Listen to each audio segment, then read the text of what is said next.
Well,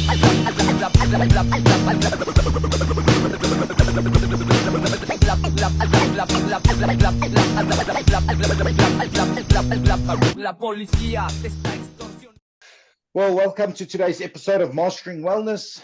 We dive deep into the self-healing and leadership and personal growth. Our special guest is CTz&x. I hope I am pronouncing that correctly. That's perfect. Perfect. An entrepreneur, self-healing advocate, and author of 3 transformative books, including Belonging to Yourself. With over 40 years of leadership experience and a passion for health and wellness, Chris shares his remarkable journey from overcoming personal adversities to coaching others towards self-empowerment. Get ready for a thought-provoking conversation on how to tap into your inner warrior and embrace holistic well-being. Clayton is going to be our host today. And, I'm just so excited. Welcome, Chris. We've been looking forward to this episode for quite some time now. So welcome. Thank you. Thank you so much for having me on your show. So, we were quite excited to hear that you were coming on our show. We come from a lot of work and we're working with men's mental health and a lot of issues around as men get older, testosterone issues and stuff like that. And you speak so eloquently in your books about that.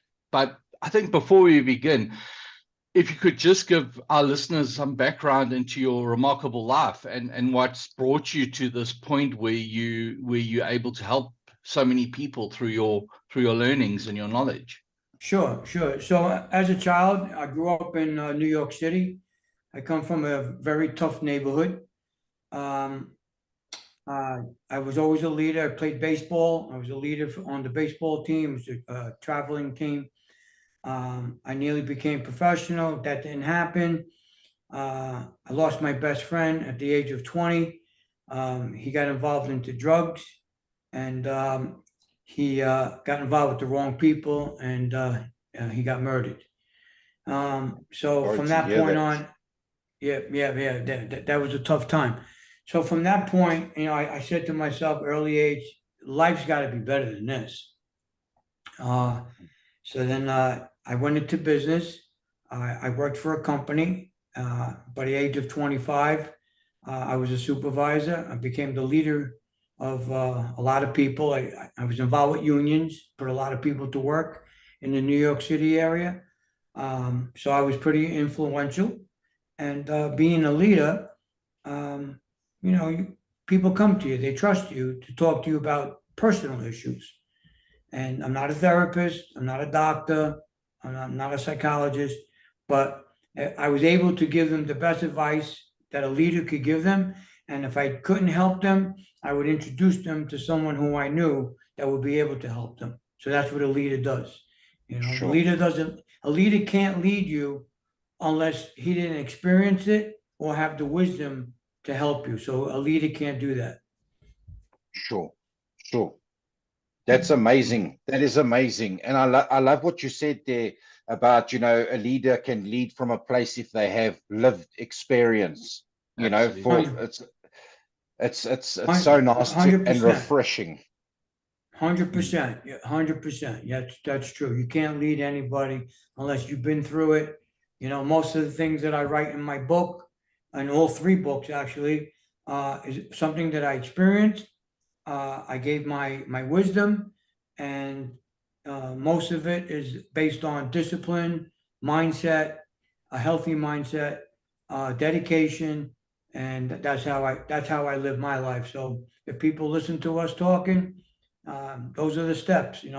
Have positive mindset, dedication, discipline, and you're on your path.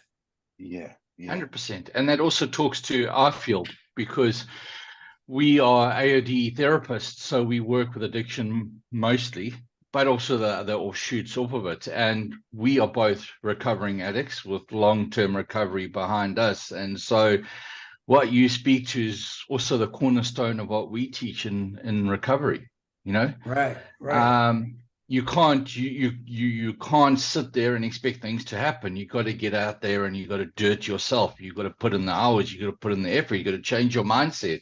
You got to look at the positive sides of life. And so I love the fact that you're able to teach that approach too. I think it's quite incredible that I don't think there's enough people out there that follow that for those philosophies. Sure, sure. In my neighborhood, there were several people that got involved with the drugs, and when they went to AA or they went to NA, as a friend to them, I would go with them, periodically. Say, Chris, I'm got to go to a meeting. Want to come? I said, you know what? Sure. And I never messed around with drugs. I did try it. It wasn't my thing. Drugs wasn't my thing, but I did try drugs. I'm not going to lie about that. But I did spend time in NA, AA with friends who needed to get clean. And I got a lot of experience. I helped several people.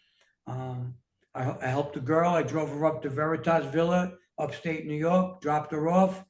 I helped her out as best as I could. And today she's married, 2 kids, and she's living a healthy life. That's Nice. amazing. That's where it's Nice. at. That's where it's at, eh? Really, that's amazing. Absolutely. I love, sorry, Clay, I didn't No, mean go to for it. interrupt there. I love the way Chris, it's like you've been in the zone, for so long in your life, like the focus, the discipline and pushing yourself. I mean, how does one come about getting that kind of discipline for themselves? Because I mean, for us where we work, it's often, it's like pulling teeth. People don't always want to work on their addiction or whatever the case may be. But it's very seldom you get someone like yourself who's always had that mindset where it's like, I'm in the zone, I'm going, I want to overachieve. That's how I'm built pretty much, Sure, great question. And I'm going to answer that. Growing up, I was a prime candidate to become an addict. I was prime.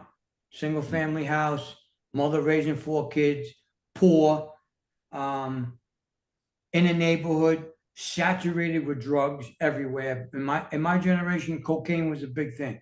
If you did cocaine, that was the thing. But I'm a prime candidate. I could have became an addict. I could have. Sure. But, and I'm going to explain to you, when I used to see people, addicts, I'm going to say addicts, I see how it changed their life. I see how it changed their looks, their face, and I got frightened. I got to be honest with you. I was frightened when I saw that. I was like, oh shit, you got to be kidding me. We would say, hey, did you see what he looked like or what she looked like? So I did the opposite. I ran from that because I didn't wind up. I didn't want to wind up like that. Remember, there's only, I think, a couple of places an addict can wind up, and that's either dead or in prison. Yeah. So, and I didn't want that. I seen it. I lived it. I went to funerals from people overdosing, and I went opposite of that. I ran to the healthy side of life, eating healthy, exercise in the gyms. I stayed around positive people because I was afraid. I could have been myself. I could have been an addict.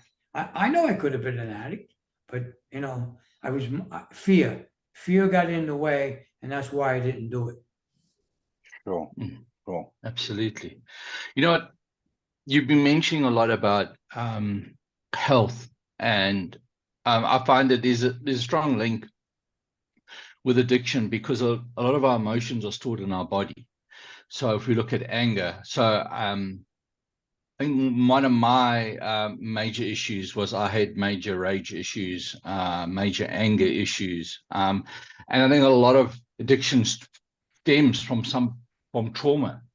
So I noticed, and I found it quite fascinating that in your book, Hernia Without Surgery, you talk about a self-healing plan that helps you avoid surgery. And it got me wondering, I guess that plan you're talking about can also help us with all sorts of traumas or pain that we're storing in our body.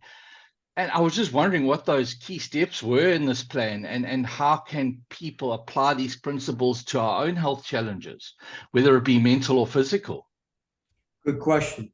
So I'm with you, Clayton, on anger. I was angry at the age of 27. I was a really angry guy. Sure. And I wound up getting arrested. And it wasn't good. It really wasn't good. And I went to anger management for 4 years. And in the beginning, because it was mandated by the court, I had to go to anger management. And Sure. in the beginning of anger management, oh, I gave this lady such a hard time for the first 3 months. Her name was Linda. I gave her a hard time because I didn't really want to go to anger. But what happened was, after 3 months, Clayton, I couldn't wait. It was twice a week. I couldn't wait to go to anger management to do another session with her. I couldn't wait because I found myself, I started to transform into another person. And I was liking that new person because I didn't want to be angry anymore, man. And by going to anger management, it helped me tremendously in my life because, today I'm kind, I'm thankful, I'm grateful. I wasn't thankful back then. I couldn't give a shit, Yep. And that comes from trauma, as from a childhood. I know it. And so, yeah, to answer your question, from that point on, going into the self-healing, I said, I'm going to self-heal. Whatever I need to do in life, I'm going to self-heal. Even if it's a fever, a headache, I'm going to self-heal. And with the hernia without surgery book, that's exactly what I did. Because 14 years ago, the doctor wanted to do surgery. And I said, no. Next week, surgery? No, let me think about it. When I left, I said, I'm not going to get surgery. I'm going to figure out, do a lot of study, and I'm going to work on myself, which takes discipline and dedication and a positive mindset, and I'm going to self-heal. And that's what I did. Wow. Mm. What Amazing. happened there? What happened there, Chris? If you don't mind me asking, was the hernia just a general, or was it a result of an injury, or how did it come about? Was it? I mean, you'd been healthy. I mean, most of your life. Mhm. I remember reading that you're even a successful baseball coach as well. Yeah, I mean, yeah. you were, and that's, I mean, that is inspiring. How did the medical thing come about where you got to that point where you're like, you know what, screw this, number one, and number two is obviously then coming to write your book. Well, I go back to doctors. That doctors, conventional medicine and doctors today, that's the first thing they always do. Mm. They don't think about it. They see it. We got to cut you open. We got to do this. And I'm familiar with it. And I believe in functional medicine, herbs, let food work for you. I'm a big believer of, if you're going to eat food that doesn't help you, don't eat it. I eat food that helps me. So, I want to say that I'm part of a movement. I'm 65 years old. I have a six-pack. I'm in shape. I'm never going to quit. I'm always going to help people who ask for help. I'll never, just invade you and say, hey, you're overweight. I'll never do that. But if you ask for help, I will help you, and I'll guide you, along the steps. But yeah, getting back to your question, I don't believe in conventional medicine. I don't believe that you have to do surgery on everything. Maybe if you need heart surgery, that's a different, procedure. But in my case, having a hernia in my 50s, I was in the gym. I was ego lifting. If you guys know what ego lifting is, in the gym, there's a lot of guys around you, they're lifting 380 pounds, 400 pounds. So I Sure. decided I'm going to join them. Did I have Yeah. every right to join them? No, I'm not competing. I'm not going to go into a contest, but I did it. Yeah. And that's how I got my hernia. Oh, Those are the consequences. Yeah. oh, okay. Look, Chris, you know, I understand exactly where you came from. You know, my dad is he's same age as you, and he's also a very strong, fit man who still works every day of his life because he enjoys doing that. And twice he had malaria, once cerebral malaria in the brain, and then another form of malaria. And after a day or two in hospital, he walked out of hospital, and the doctors were saying, "Hey, where are you going? You're gonna die." And he's like, "No, fuck it. I don't want to sit here in hospital. I've got a business to run." Right. And off he went, and he was fine. He just has that ability to put his mind into a space where he will defeat whatever is thrown his way. Right. And like I don't have that willpower that he has. And I guess it's how do we shift that mindset about healing that can lead us to sort of better outcomes with our health, because we've been so conditioned by conventional medicine. How do we start changing our mindsets about alternative medicines and about a healthier way of living in order to keep us healthier? Right, exactly. Well, conventional medicine, for the audience to understand this, conventional medicine today, it's a temporary fix. It's not gonna heal you. It's temporary. So why would you take something temporary, damage your liver, damage your kidneys, because that's what it does, the meds that they give you, and then now you got more complications. So I would take the path on self-healing. And again, let food or natural herbs heal you. Let's go back into ancient times. What did the Indians do in ancient times? They didn't go to a pharmacy and go get medicine. They found natural plants. They found ways to heal themselves. So I'm on that path. I've always admired that. And before we were going to do our episode, my dad went. Now he actually recently had a hernia operation in his, like, just above his groin area, and I said to him, "Just wait." I said, "Let me do the podcast first and listen to this guy speak, because he's speaking about exactly what you're gonna do." He ended up having to go for the surgery in any case. But what happened was it took him forever to heal. Doctors gave painkillers after painkillers after painkillers. It was like taking forever to get better. Then the other day he had to go to get and he's always been fit. He's always been a fit person, so he's never had issues with that.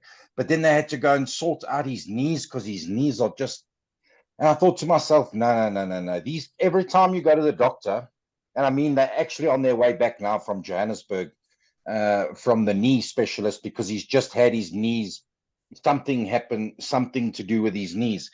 And I thought to myself, every time you're going to these doctors and you're coming back, you like, they give you a shitload of painkillers.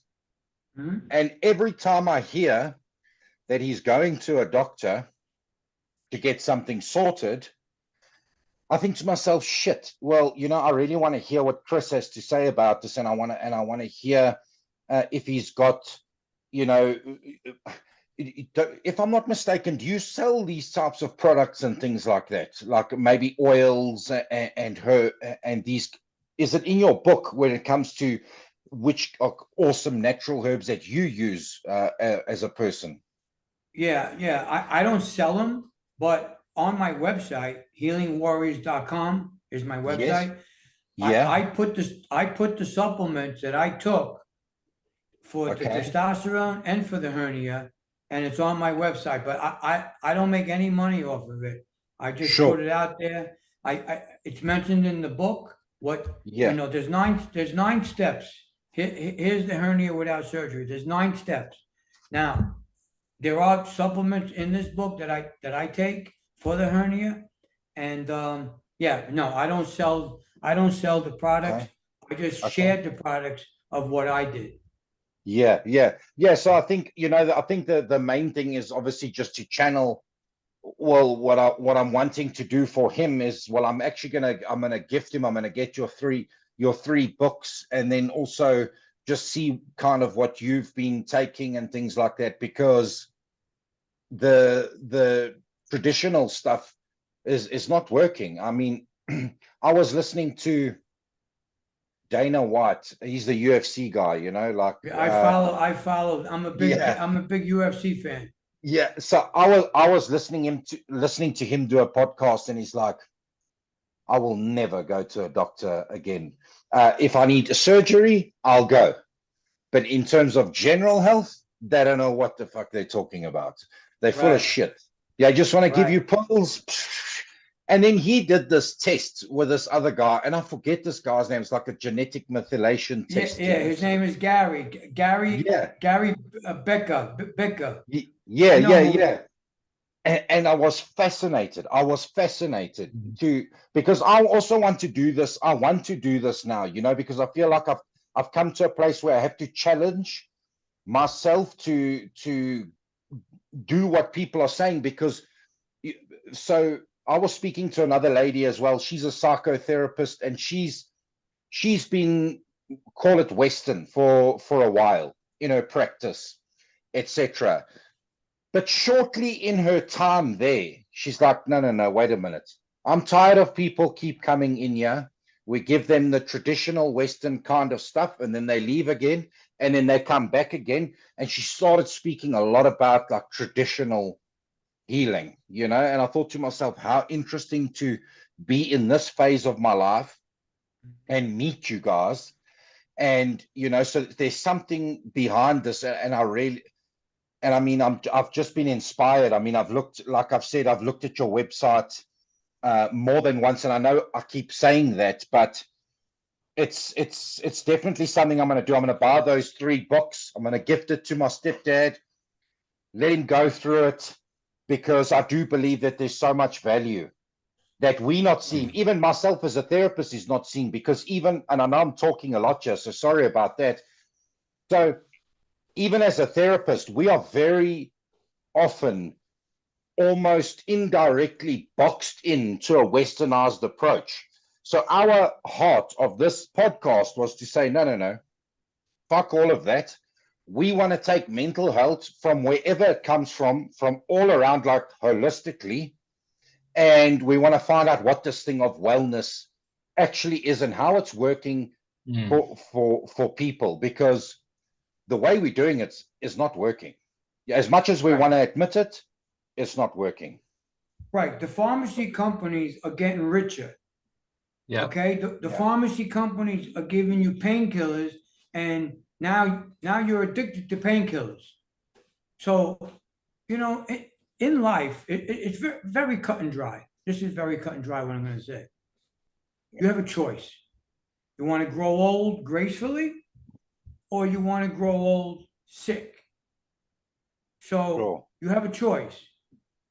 My father, his choice, he's not here no more. He passed away. But his choice was to live unhealthy. He ate donuts for breakfast. He put 10 spoons of sugar in his coffee. I mean, and I used to talk, Dad, come on, man, come on. But that generation didn't listen. So this generation today, the young people, they should listen, because they're in McDonald's, Burger King, Taco Bell. They're in all these fast food places, and they talk, oh man, that, Big Mac was delicious. Do you know that you're actually eating poison? You're actually eating poison. And these people who own these big, fast food places, they're all millionaires. But the people that are eating it, they're harming their bodies. You have a choice. It's cut and dry. You got a choice. You want to be healthy, or you want to live sitting on a couch, eat popcorn, potato chips, drink beer, drink, Pepsi, Coca-Cola. That's your choice. My choice, I'm on this podcast. I want to grow old gracefully. And when I leave this earth, I want to know that I helped at least one person. Wow. Yeah. Wow. Nice. How do we start? I mean, how would you say we start at you?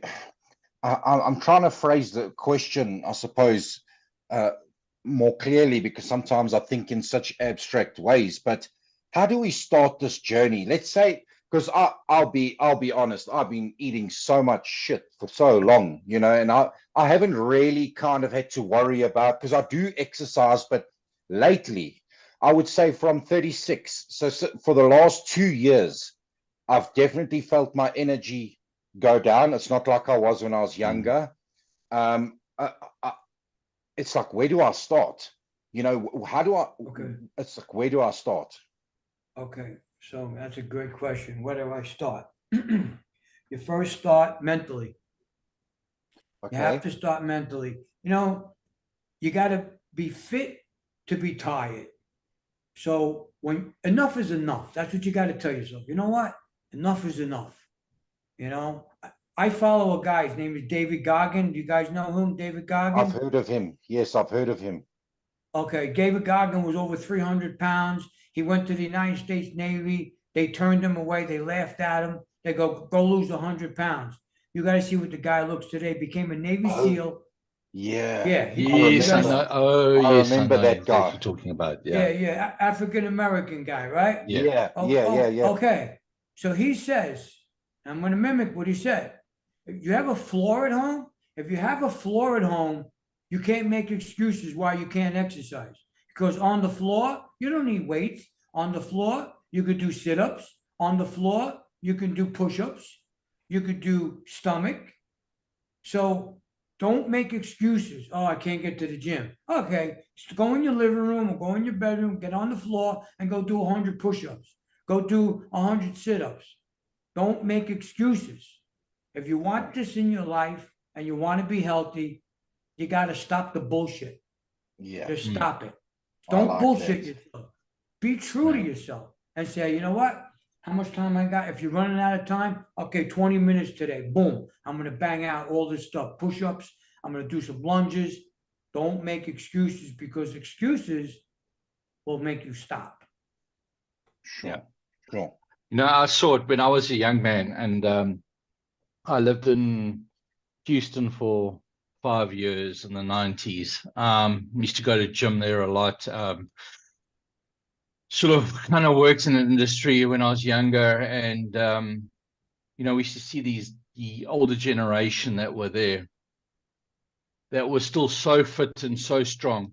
And all they did is they changed their resistance from heavy weights to lighter weights and max out their repetitions. And they were still strong as oxes, you know? Right, exactly. See, look, when you grow old, Shane, when you grow old, right, this is what happens. You start to lose bone, you start to lose muscle. And those are two key components, is the bone and the muscle. So growing old, you got to keep the muscle very healthy, because if the muscle's healthy, the bones stay healthy. And it's very important. A lot of old people, if you look at them, they got no bones, they got no muscle left, because it's deteriorating because you're getting old. But if you live a healthy life, you eat healthy food, and you exercise, you don't need to exercise 2 hours a day. You know, if you can get 30 to an hour a day, you're good. 5 days a week, take 2 days off. You don't want to over exercise, and the reason why I'm saying is, if you over exercise, you're stressing out the body. So you don't want to stress the body.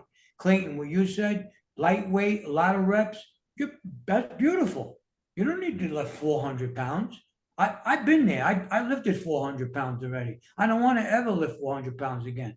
I want to lift lightweight, stay in the gym. I can't get injured anymore because I'm not going to hurt myself. And I want to do a lot of reps.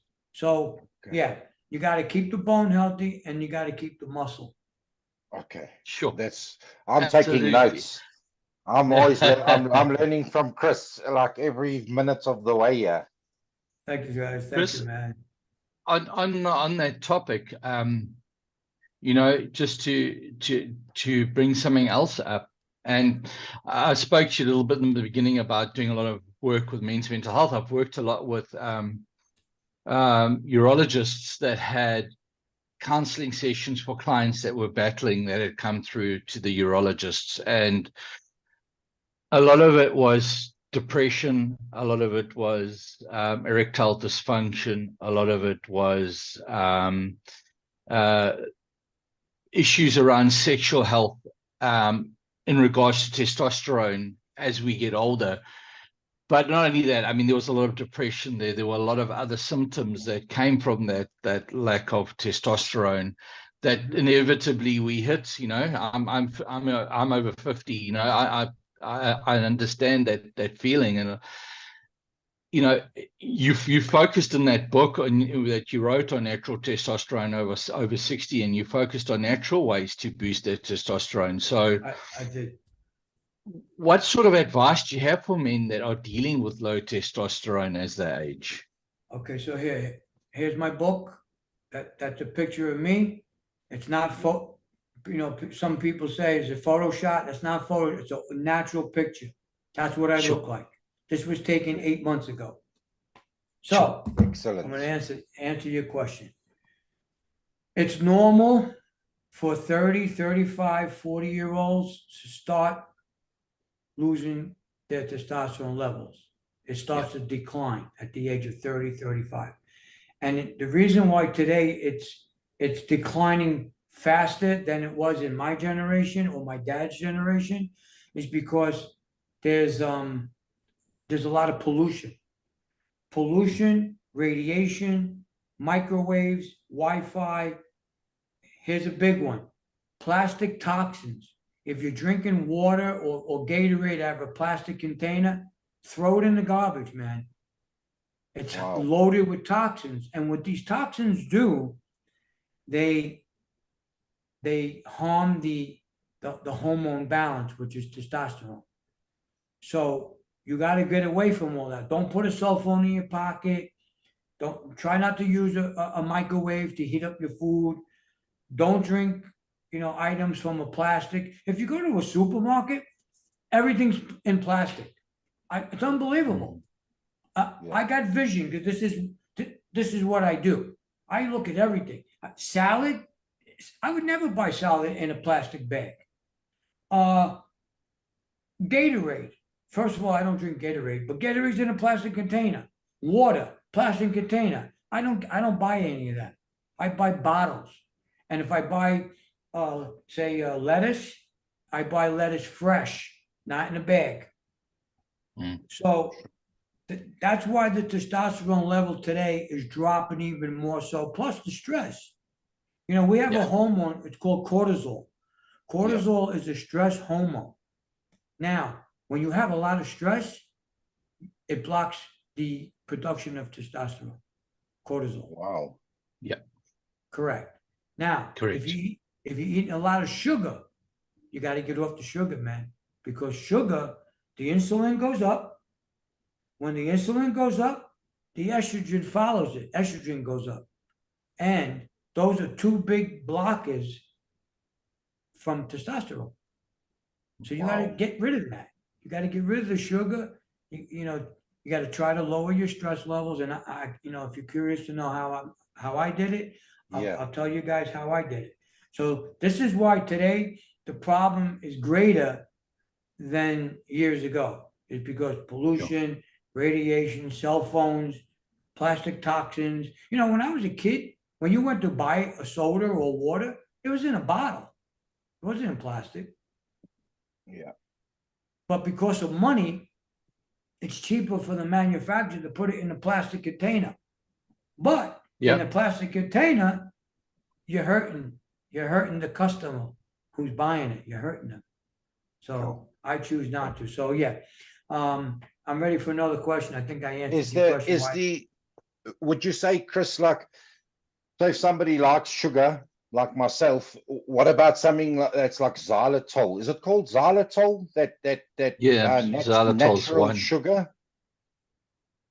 No. It's like almost like a sugar replacement or something. I don't know if it's okay. So Chris, sorry. Look, it's okay. If you're gonna eat sugar, then eat sugar. Don't take any replacement, because they use stevia. You heard of stevia?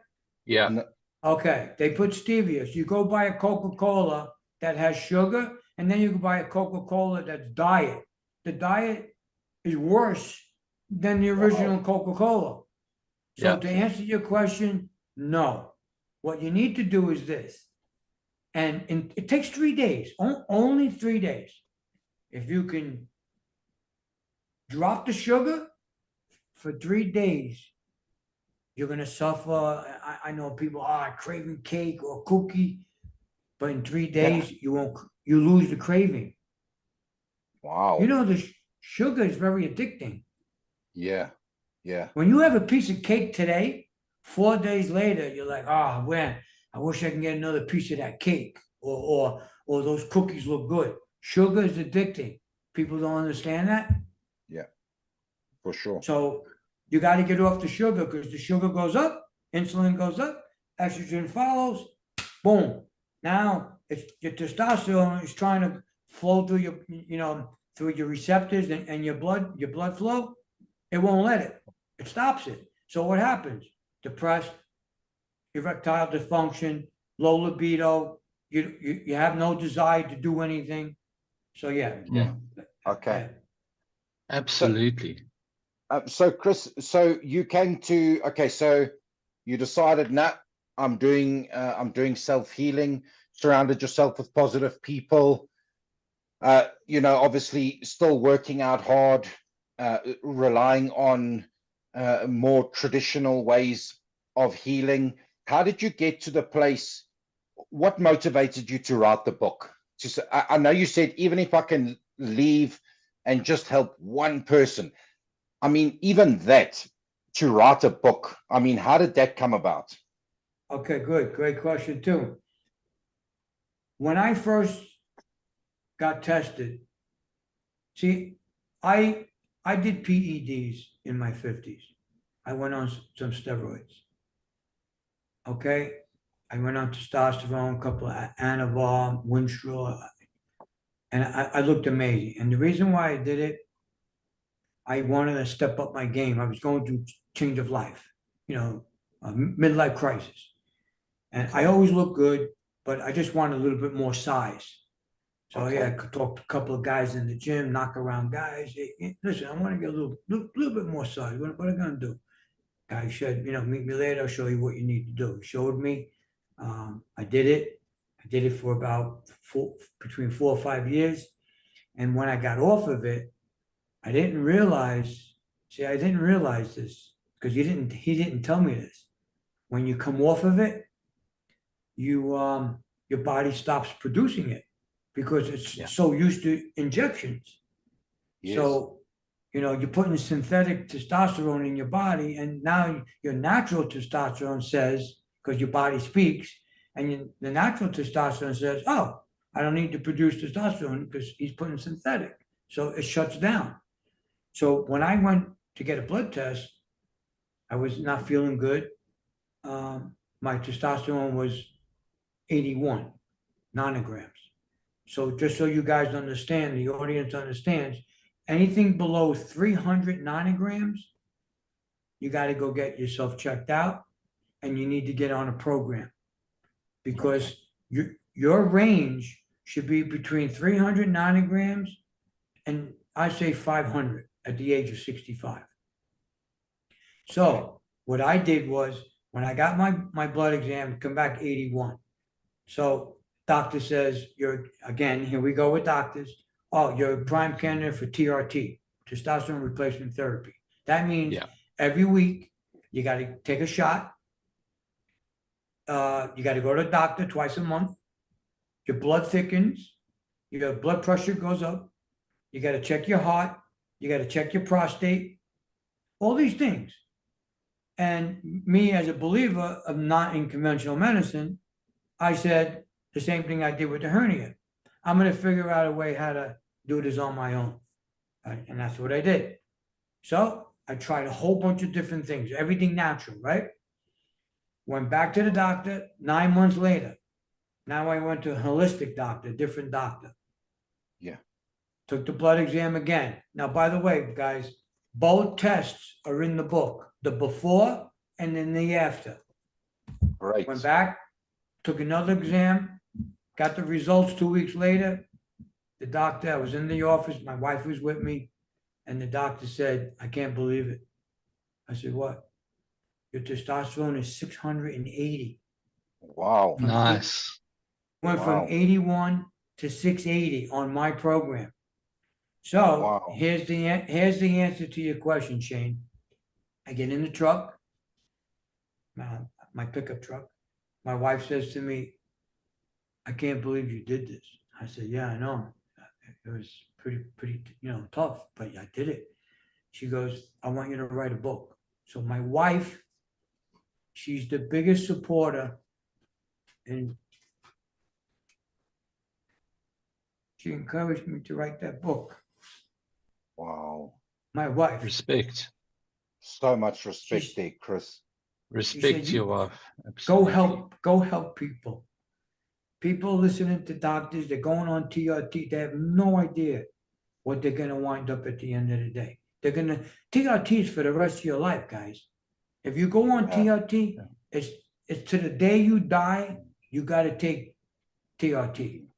Yeah. I don't want that. I don't want that kind of commitment. So my wife, Wow. she pushed Wow. me to write. Actually, all three of It's my books. amazing. Yeah. Thank you, bro. So for the audience, Chris, which I'm obviously going to put in the captions below the videos on the Spotify, Apple Podcasts, Amazon you name it. What are the 3 books that you've got there? You've got testosterone, the hernia. Yep, and belonging to yourself. Yourself. This is a memoir about my life growing up as a kid until today. Wow. Chris, I just wanted to ask you a question on that book, because also it was so awesome, looking through it, and like Shane, I'm very interested in purchasing those books to read myself and to get further insight. But I find it quite fascinating. It's about that personal journey towards self-love. And I think that is what men are really lacking, is that ability to learn how to look inward and break their own cycle of pain and suffering. So I guess the question is, what steps can men take to develop self-love, especially if they feel lost or disconnected from themselves in today's society? Yep, good question too. Man, this is a good podcast. Good show. Thanks. Good question, Clayton. Self-love. We fall into this like hole that we have to love other people before we love ourselves. We always have to go and help somebody else before we help ourselves. And what I learned is that all my life of going to help others, there was a point in my life I needed help, not mental health. I needed help. And I realized that there was nobody there for me. And that's what triggered my self-love. I said, okay, I gotta love myself better. And that's why the name of the book is Belonging to Yourself, because you gotta belong to you first, and then you can you gotta belong to others after. But you gotta belong to yourself first. And that's where self-love comes in. Wow. I like that. I really do. I think that is so awesome. Thank you. I guess. Sorry, Shane, carry on. So what I was going to do, I'm going to get the 3 books. I don't just want to say, oh yeah, cool, I read a summary of the book. So what I was thinking was, and I don't know if you guys are up for this, because I know, Clayton, you said you're interested as well, is if we go through those 3 books, and then maybe we can meet up again and actually speak about those changes that have been taking place. Because it's something that I'm extremely interested in. That's good, Shane. That's good. Shane, like I said, you have a choice in life. You want to grow old sick, or you want to grow old gracefully and healthy. So that's just it. It's cut and dry. It's just cut and dry. You mentioned Dana White. Look how great he looks.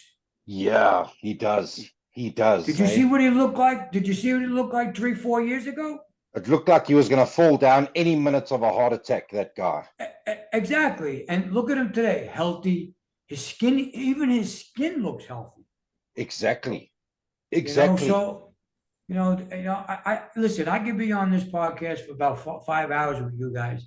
There's so Yeah. many things that I do that I've been on 100 podcasts already. I put it out there. You know, from drinking homemade aloe vera drinks to the ginger every day. Fresh ginger. I talk about it all because that's the food that's going to keep you healthy. Wow. Yeah, look, I agree with you. Look, I mean, I start every day basically, especially in winter, because we just going out of our winter and into our summer now. But throughout winter, every morning a shot of orange juice, fresh squeezed orange, turmeric, and ginger shot every morning. I That's awesome. seldomly get flu because of that. That's awesome. That's awesome. By the way, so you guys know, fresh ginger will increase your testosterone. Wow. There we go. And I'll tell you Nice. why. I'll tell you why. Because everything that I say, I always want to back it up. It increases blood flow. When you increase the blood flow, that will increase testosterone. Sure. So remember, Okay. blood flow is very important for libido, testosterone, human growth hormone. So yeah, eat ginger. Keep doing what you're doing. Eat the ginger. I guess that's why in traditional, like Chinese medicine and even in traditional African medicine here, there's a lot of dried ginger that's get ground up in sort of performance enhancing, sexual performance enhancing medicines. That's why ginger is always an ingredient. Right. I never realized put the two together before. Clayton, there's a really powerful herb from the Korean ginseng. Yes. It is the most powerful Korean ginseng. Well, it's expensive. It's like in the United States, it's like $100. But you want to increase blood flow and you want to increase your libido, Korean ginseng, number one. Second would be ginger. Ginger, if you don't want to buy that, just eat ginger then. Wow. Okay. So that's awesome. I know we're obviously getting to the end of the show now, and there are so many questions that, I mean, I know I still have, and I'm sure Clayton has, but one question I was also interested in asking was, what questions do you feel other podcasts may have not asked, or a question that you're hoping somebody would ask you, so that you can share? Well, first of all your questions were great. That's number one. Thank you. Okay.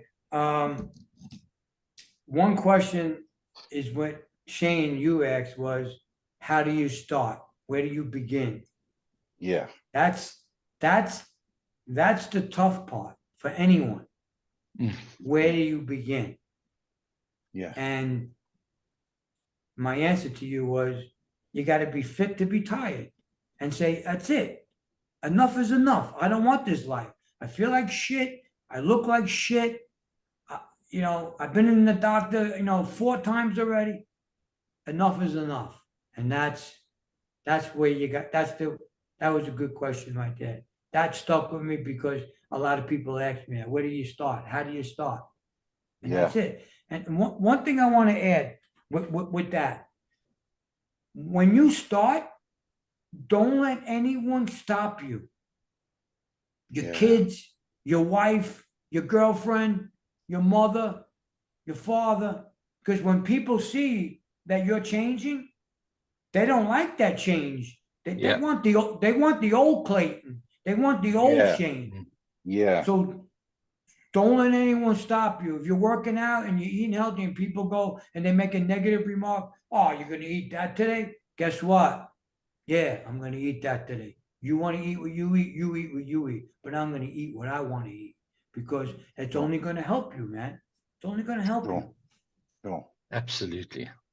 Well, thank you so much, Chris. So I think, so you know what, I'm just inspired. I'm left feeling amped, after today's podcast. And I just want to thank you for being so amazing and helping and being a beacon of light to many men out Absolutely. there who are suffering in silence, you know. Yeah, I want to just apologize to you for getting emotional. I got emotional when I mentioned No my wife. ways. We welcome, No we all ways. emotion. We welcome emotion. Yeah, no Men ways, should be man. showing more emotion. Yeah, So and it's okay to cry, welcomed. but so you guys know, Absolutely. it's okay to Yeah. cry. So don't, 100%. For thank sure. you, Clayton. Thank you, Well, thank you, guys. So Chris, what we're going to do is I'm definitely going to get the books. I'm going to start, and Absolutely.